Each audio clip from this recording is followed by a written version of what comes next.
This is important for us to get our heads around. Because if you ask any New Zealander, probably Christian or not,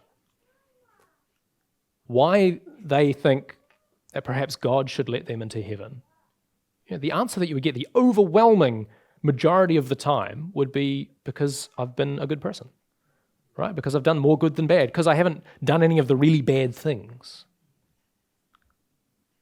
But verse 10, it points out that even one sin, breaking the law at one point, even in something as kind of unconscious as showing partiality against someone, or favoritism or prejudice, it makes you a lawbreaker.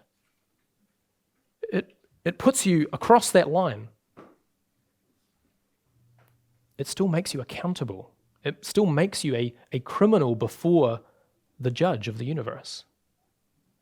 I mean, you might live a pretty good life. You might keep away from those big ugly sins that everyone agrees are bad and wrong. But like me and like everyone else in this room, you cannot look at the royal law of God, at the Ten Commandments in Exodus 9 and 20, and say, I have kept all of those perfectly.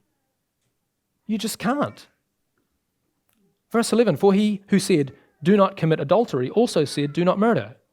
If you do not commit adultery but do murder, you have become a transgressor of the law. Jesus taught in Matthew 5 that even the feelings behind those actions there of adultery and of murder, so lust and anger and hatred, are enough to make you a lawbreaker and liable to the fire of hell. That's Jesus' words, not mine. We are doomed to hell if someone doesn't come and save us.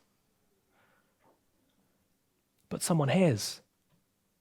Someone has come to save us. The Lord Jesus Christ, the Lord of glory. From verse 1, the only man to have ever kept the whole law perfectly, without failing it at any point, died the death that our law-breaking deserved from a righteous judge to bring us forgiveness. And he has risen and ascended to offer you the righteousness that he has earned on your behalf. So Jesus' death and resurrection, it was this act of incredible mercy, where by trusting in him, we are forgiven of our law-breaking. We are chosen to be rich in faith and heirs of the kingdom that he promised to those who love him. And how could you not love him?